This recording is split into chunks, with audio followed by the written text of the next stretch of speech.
পানির নিচে কয়েক মিনিট যেখানে শ্বাস ধরে রাখা আমাদের জন্য কঠিন, সেখানে বাজাও নামের এই সামুদ্রিক জনগোষ্ঠী একটানা 10 থেকে 13 মিনিট, কখনো কখনো ঘন্টার পর ঘন্টা পানির নিচে থাকতে পারে। দক্ষিণ পূর্ব এশিয়া, প্রশান্ত ও ভারত মহাসাগর সংলগ্ন এলাকায়, বিশেষ করে ফিলিপাইনের দ্বীপপুঞ্জে বজরা বা হাউসবোটে তাদের বসবাস। প্রতিদিন তারা প্রায় 70 মিটার গভীরে নেমে মাছ শিকার করে এবং নীল পানিতে কাটে 5 থেকে 8 ঘন্টা। গবেষণায় দেখা গেছে তাদের প্লীহা মানুষের চেয়ে প্রায় 50 গুণ বড়, যা রক্তের বেশি অক্সিজেন ধরে রাখতে সাহায্য করে।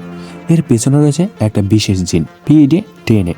এক প্রবীণ বাজার সদস্য জানান, একসময় তিনি টানা 10 মিনিট শ্বাস ধরে রাখতে পারতেন।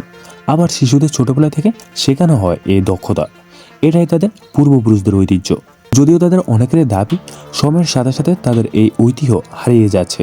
তারা জানান, পশ্চিমা সংস্কৃতির প্রভাবে এখানকার মানুষ তাদের জীবনযাত্রা পাল্টাছে। অনেকে এরকম জীবনযাপন ছেড়ে দিয়েছেন, পাশাপাশি প্লাস্টিক দূষণ এবং জলবায়ু পরিবর্তন শিকার হচ্ছেন তারা।